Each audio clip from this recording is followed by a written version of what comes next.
ಶ್ರೀ ಗುರುಭ್ಯೋ ನಮಃ.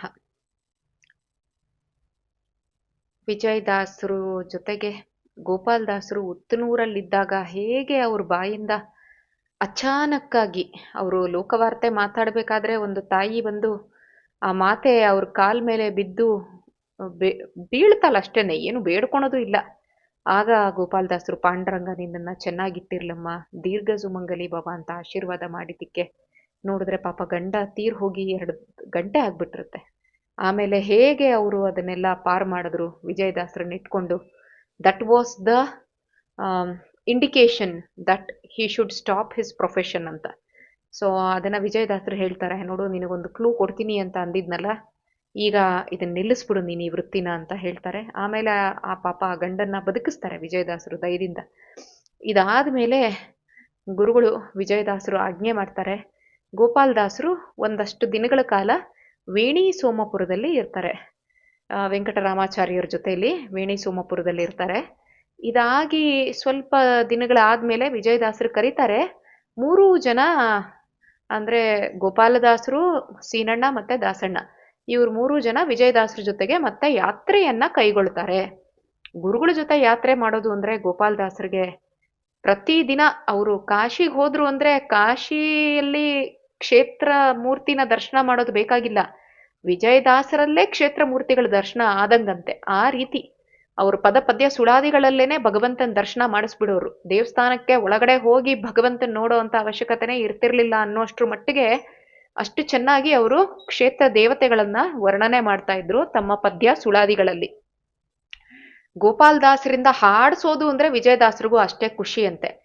ವಿಜಯದಾಸರು ಹೇಳೋದು, ಗೋಪಾಲದಾಸರು ಹಾಡೋದು, ಅದನ್ನ ಬರ್ದಿಟ್ಕೊಳೋ ಕೆಲಸ ಸೀನಣ್ಣ ಮತ್ತೆ ದಾಸಣ್ಣಂಗೆ. ಪೂಜಾ ಕಾರ್ಯ, ಭಗವಂತನಿಗೆ ಸಪರೇಟಾಗಿ ಪೂಜೆ ಮಾಡ್ಬೇಕಂತಿಲ್ಲ, ಅಪರೋಕ್ಷ ಜ್ಞಾನಿಗಳು ರಚನೆ ಮಾಡ್ತಿದ್ದಂತಹ ಪದಪದ್ಯ ಸುಳಾದಿಗಳನ್ನ ಬರ್ಕೊಳೋದೇ ಒಂದು ಪೂಜಾ ಕಾರ್ಯ ಅಂತ ತೃಪ್ತಿ ಅವರಿಗೆ.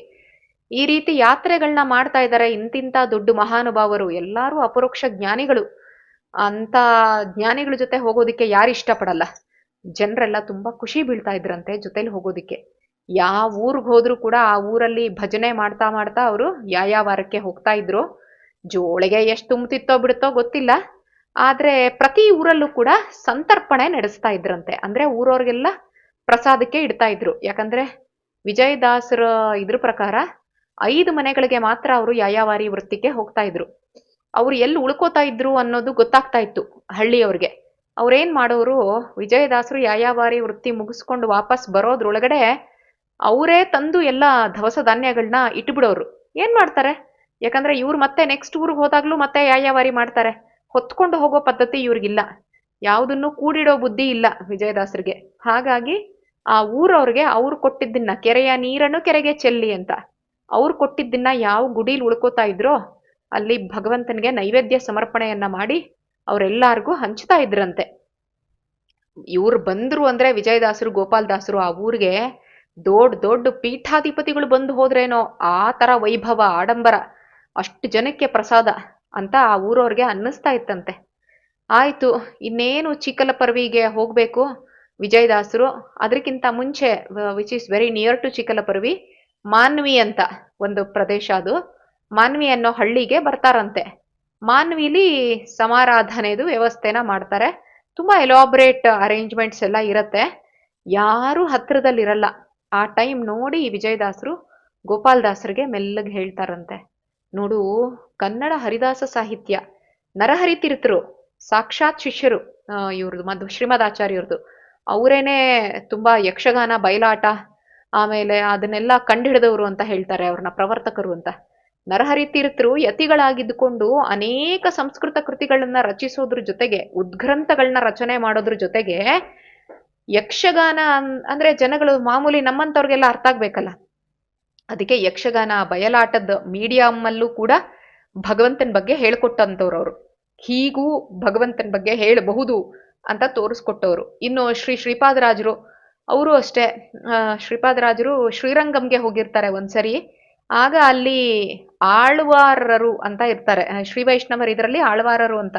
ಆಳ್ವಾರರ ಪಾಸುರಂಗಳನ್ನ ರಂಗನಾಥನ್ಗೆ ಹೇಳಿ ಅವರು ಪೂಜೆ ಮಾಡ್ತಿರ್ತಾರಂತೆ ಅಲ್ಲಿರೋ ಶ್ರೀ ವೈಷ್ಣವ ಅರ್ಚಕರು.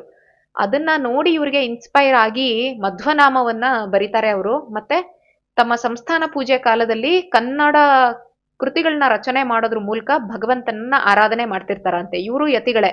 ಇನ್ನು ಶ್ರೀ ವ್ಯಾಸರಾಜರು ವಿಜಯನಗರ ಸಾಮ್ರಾಜ್ಯದ 6 ಜನ ರಾಜರಿಗೆ ರಾಜಗುರುಗಳಾಗಿದ್ದಂಥವ್ರು.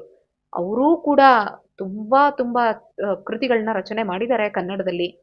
ಆದ್ರೂ ಕೂಡ ಏನಾಗತ್ತೆ, ವಾದಿರಾಜರು ಅವ್ರ ಅಲ್ಟಿಮೇಟ್, ಅವ್ರು ಇನ್ನೂ ಭಾರಿ ರಚನೆ ಮಾಡಿದ್ದಾರೆ ಕನ್ನಡದಲ್ಲಿ. ಗಜೇಂದ್ರ ಮೋಕ್ಷ ಇರಬಹುದು, ಪ್ರತಿಯೊಂದನ್ನು ಕೂಡ. ಸೊ ಹೀಗಿದ್ದಾಗ್ಲೂ ಕೂಡ ಏನಾಗತ್ತೆ, ಆದ್ರೂ ಕನ್ನಡ ಭಾಷೆ ಮೇಲೆ ಏನೋ ಒಂಥರ ತಾತ್ಸಾರ.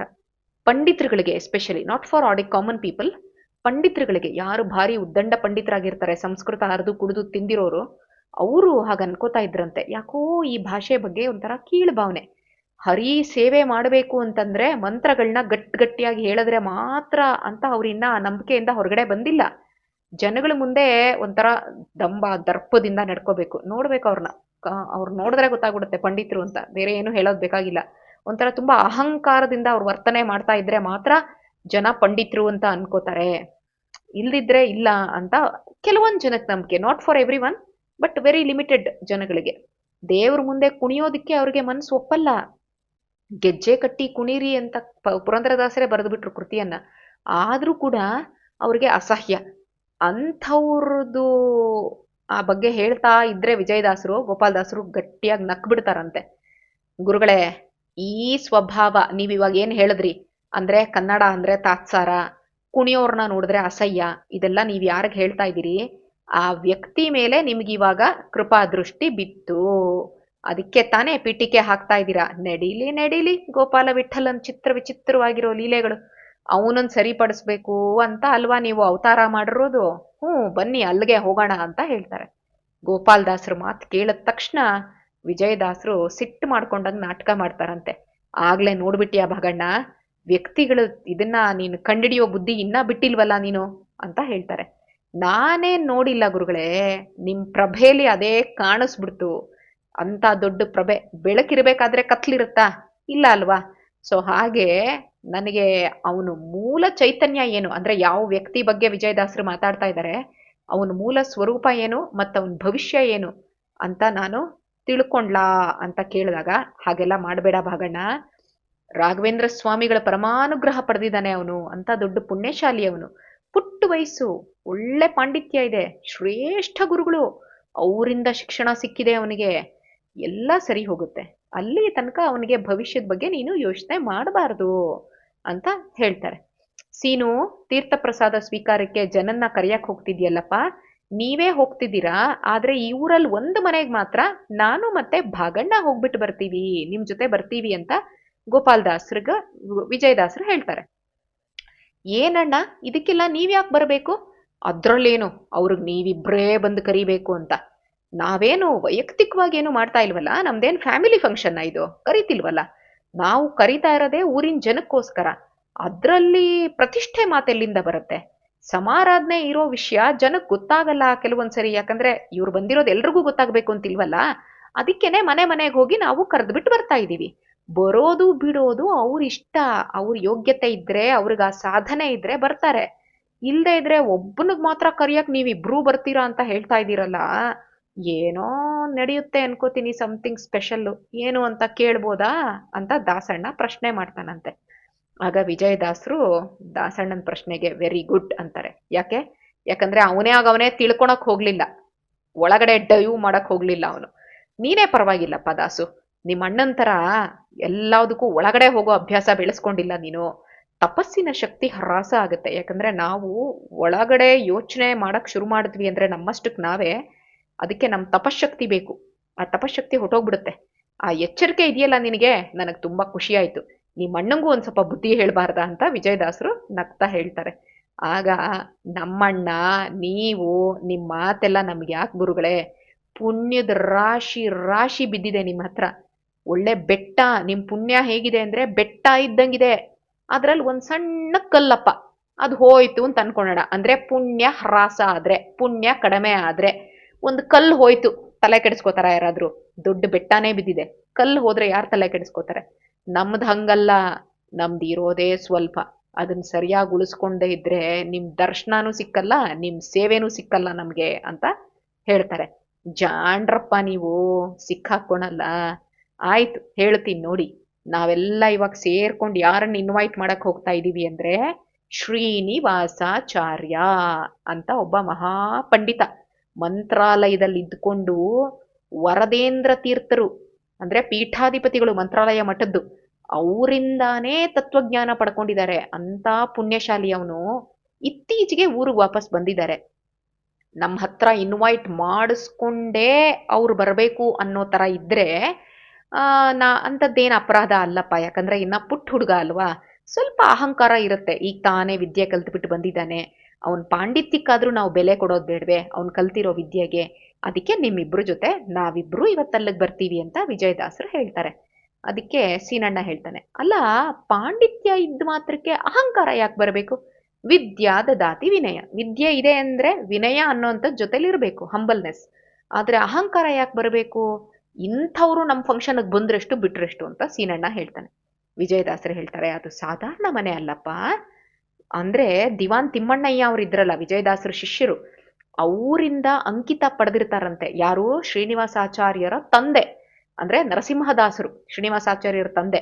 ಆ ತಂದೆ ಮಾಡಿರೋ ಸೇವೆಗಾದ್ರೂ ನಾವು ಹೋಗ್ಬಾರ್ದ ಅಲ್ಲಿ ಅಂತ. ಆಗ ಸೀನಣ್ಣ ಹೇಳ್ತಾನೆ, ಅಲ್ಲ ಅಪ್ಪ ಹರಿದಾಸರು ಪ್ರತಿದಿನ ಮನೆಯಲ್ಲಿ ಕನ್ನಡ ಪದ ಹಾಡಿ ಕುಣಿಯೋ ಅಂತವ್ರು, ಅಪ್ಪನ ಮನೆಯಲ್ಲಿರೋ ಈ ಮಗನ್ಗೆ ಕನ್ನಡ ಅಂದ್ರೆ ನೆಗ್ಲಿಜೆನ್ಸಾ? ದಾಸ ಸಾಹಿತ್ಯದ ಬಗ್ಗೆ ನೆಗ್ಲಿಜೆನ್ಸಾ ಅಂತ ಸೀನಣ್ಣ ಪ್ರಶ್ನೆ ಮಾಡ್ತಾನೆ. ಇದೆಲ್ಲ ಹರಿ ಇಚ್ಛೆಯಪ್ಪ, ವಿಜಯ ವಿಠಲನ್ ಲೀಲೆ.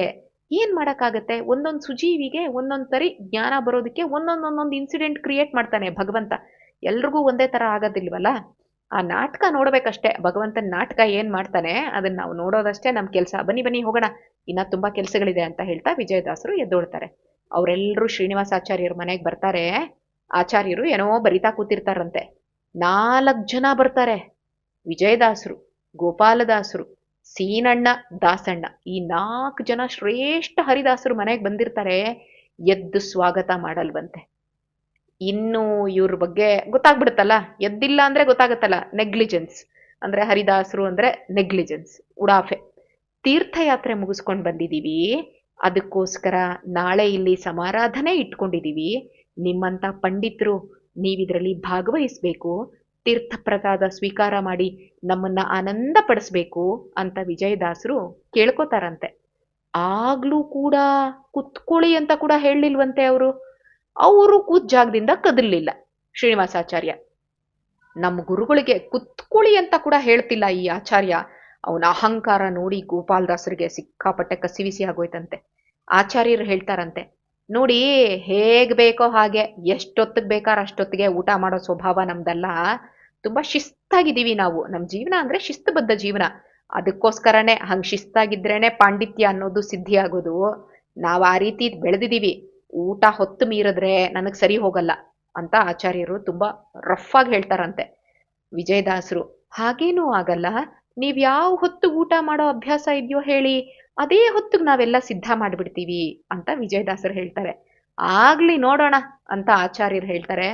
ನೋಡೋಣ ಅನ್ಬೇಡಿ, ಆಗ್ಲಿ ಬರ್ತೀವಿ ಅಂತ ನಮ್ಮನ್ನ ಸಂತೋಷ ಪಡಿಸಿ ಅಂತ ವಿಜಯದಾಸರು ಕೇಳ್ತಾರೆ.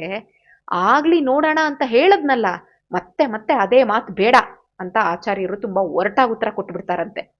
ಗುರುಗಳ ಬಗ್ಗೆ ಇಲ್ಲಿ ಎಷ್ಟು ನೆಗ್ಲಿಜೆನ್ಸ್ ಮಾಡ್ತಾ ಇದ್ದಾರೆ ಶ್ರೀನಿವಾಸಾಚಾರ್ಯರು. ಯಾರ ಗುರುಗಳ ಬಗ್ಗೆ? ಗೋಪಾಲದಾಸರ ಗುರುಗಳ ಬಗ್ಗೆ. ಅದನ್ನ ನೋಡಿ ಗೋಪಾಲದಾಸರ ತಡ್ಕೊಳಕ್ ಆಗ್ಲಿಲ್ವಂತೆ. ಗುರುಗಳೇನಾದ್ರೂ ಅಲ್ಲಿರ್ಲಿಲ್ಲ ಅಂದಿದ್ರೆ ಶಾಪ ಕೊಟ್ಟು ಬಿಡ್ತಿದ್ರೇನೋ. ಸರ್ರಂತ ಗೋಪಾಲದಾಸರು ಹಿಂದಕ್ಕೆ ತಿರುಗ್ಬಿಟ್ಟು ಹೋಗ್ಬಿಡ್ತಾರಂತೆ. ಶಿಷ್ಯನ ಹತ್ರ ಈ ರೀತಿ ಸಿಟ್ಟು ಬಂದಿದೆ ಅನ್ನೋದು ಗೊತ್ತಾಗ್ಬಿಡತ್ತಂತೆ ವಿಜಯದಾಸರಿಗೆ. ಜಾಸ್ತಿ ಹೊತ್ತು ನಿಂತ್ಕೊಳಲ್ಲ, ಯಾಕಂದ್ರೆ ಮತ್ತಿನ್ನೇನಾದ್ರೂ ಕಿತಾಪತಿ ಆಗ್ಬಿಡತ್ತೆ ಅಂತ. ಅವರು ದಯವಿಟ್ಟು ಬನ್ನಿ ಅಂತ ಇನ್ನೊಂದ್ಸರಿ ಹೇಳಿ ಶಿಷ್ಯನ ಹಿಂದೆ ಓಡ್ ಬರ್ತಾರಂತೆ. ಗೋಪಾಲದಾಸರು ಕಣ್ಣಲ್ಲಿ ನೀರು ಬರ್ತಾ ಇರತ್ತಂತೆ. ವಿಜಯದಾಸರಿಗೆ ಆಶ್ಚರ್ಯ ಆಗತ್ತೆ. ಗೋಪಾಲದಾಸರು ಹೇಳ್ತಾರೆ, ನಾವೆಲ್ಲ ತುಂಬಾ ಕಲಿಬೇಕು ಗುರುಗಳ ಜೊತೆ ಯಾವ ರೀತಿ ಶ್ರದ್ಧೆ. ಎಂಥವ್ರೇ ಆಗ್ಲಿ 2 ಅಕ್ಷರ ಹೇಳ್ಕೊಡೋ ಗುರುಗಳ ಬಗ್ಗೆ ನಮ್ಗೆ ಹೆಂಗಿರ್ಬೇಕು ಶ್ರದ್ಧೆ ಅನ್ನೋದು, ಅಭಿಮಾನ ಅನ್ನುವಂಥದ್ದು. ಅದನ್ನ ನಾವು ಹೇರೋ ಅಂಥದ್ದಲ್ಲ, ನಾವಿಲ್ಲಿ ಸಜೆಸ್ಟ್ ಮಾಡೋದಲ್ಲ. ಟೈಮಿಗೆ ಕರೆಕ್ಟಾಗಿ ಕ್ಲಾಸಿಗೆ ಬನ್ನಿ, ಟೈಮಿಗೆ ಕರೆಕ್ಟಾಗಿ ನೋಟ್ಸ್ಗಳ್ನ ನೋಡಿ, ವಿಡಿಯೋಗಳ್ನ ನೋಡಿ ಅಂತ ನಾವು ಬೇಡ್ಕೊಳೋದಲ್ಲ ನಿಮ್ಗಳ ಹತ್ರ. ಹೆಂಗಿರ್ಬೇಕು ಗುರುಗಳ ಹತ್ರ ಶಿಷ್ಯರು, ಅಥವಾ ಗುರುಗಳಿಗೆ ಶಿಷ್ಯರು ಯಾವ ರೀತಿ ಗುರುಗಳಿಗಾದ್ರೆ ಶಿಷ್ಯರು ಹೆಂಗೆ ತಡ್ಕೋತಾರೆ ಅನ್ನೋಂಥದ್ದನ್ನ ನಾವಿಲ್ಲಿ ತಿಳಿತಾ ಇದೀವಿ. ಗೋಪಾಲದಾಸರು ಹೇಳ್ತಾರೆ, ನಾನು ಎಂಥ ಪಾಪಿ ಗುರುಗಳೇ, ನಿಮ್ ಬಗ್ಗೆ ಅಷ್ಟು ಲೈಟ್ ಆಗಿ ಮಾತಾಡ್ತಾ ಇದ್ದಾನೆ ಅವನು, ಅದನ್ನ ಕೇಳಿಸ್ಕೊಂಡು ಕೂಡ ನನ್ನ ತಲೆ ಒಡೆದು ಹೋಗ್ಲಿಲ್ಲ. ನಿಮ್ ಬಗ್ಗೆ ಅಷ್ಟು ನೆಗ್ಲಿಜೆನ್ಸ್ ತೋರಿಸ್ತಾ ಇದ್ದಾರೆ, ಅದನ್ನ ನೋಡಾದ್ರೂ ನನ್ನ ಎದೆ ಬಿರಿದು ಹೋಗ್ಲಿಲ್ಲ. ಇಂಥ ಘಟನೆನ ನೋಡೋದಕ್ಕೋಸ್ಕರ ನಾನಿನ್ನ ಬದುಕಿದೀನ. ಅಳ್ತಾರಂತೆ ಗೋಪಾಲದಾಸರು, ಒಂದೇ ಸಮನೆ ಕಣ್ಣಲ್ಲಿ ನೀರು ಸುರಿಸ್ತಾರಂತೆ. ಆಗ ವಿಜಯದಾಸರು ಆ ಶಿಷ್ಯನ್ ಗುರುಭಕ್ತಿ ಅದನ್ನ ನೋಡಿ ಬೆನ್ಮೇಲ್ ಕೈಯಲ್ಲಾಡಿಸ್ತಾ ಹೇಳ್ತಾರಂತೆ, ನೀನ್ ಯಾಕೆ ಬದುಕಿದ್ಯಾ ಅನ್ನೋದು ಪ್ರಶ್ನೆ ಅಲ್ಲ ಕಣೋ, ಈ ಬದುಕು ಯಾರಿಗೋಸ್ಕರ ಹೋಗ್ತಾ ಇದೆ ಅನ್ನೋದು ಮುಂದೆ ಇರೋ ಪ್ರಶ್ನೆ ಅಂತ ಹೇಳ್ತಾರಂತೆ. ಯಾಕೆ ಬದುಕಿದ್ಯಾ ಅಂದ್ರೆ ನಾನಿನ್ನ ಸತ್ತಿಲ್ಲ ಯಾಕೆ ಅಂತ. ವಿಜಯದಾಸರು ಹೇಳ್ತಾರೆ, ನಿನ್ ಲೈಫ್ ನೆಕ್ಸ್ಟ್ ಯಾರ್ಗ್ ಹೋಗ್ತಾ ಇದೆ ಅನ್ನೋದು ಮುಂದಿರೋ ಪ್ರಶ್ನೆ ಅಂತ. ವಿಜಯದಾಸರ ಮಾತು ಕೇಳಿ ಸೀನಣ್ಣ ದಾಸಣ್ಣಂಗೆ ಆಶ್ಚರ್ಯ ಆಗ್ಬಿಡತ್ತಂತೆ. ಅರ್ಥನೇ ಆಗ್ಲಿಲ್ವಂತೆ. ಯಾರಿಗಾದ್ರೂ ಲೈಫ್ ಇನ್ನೊಬ್ರಿಗೆ ಹೋಗುತ್ತಾ?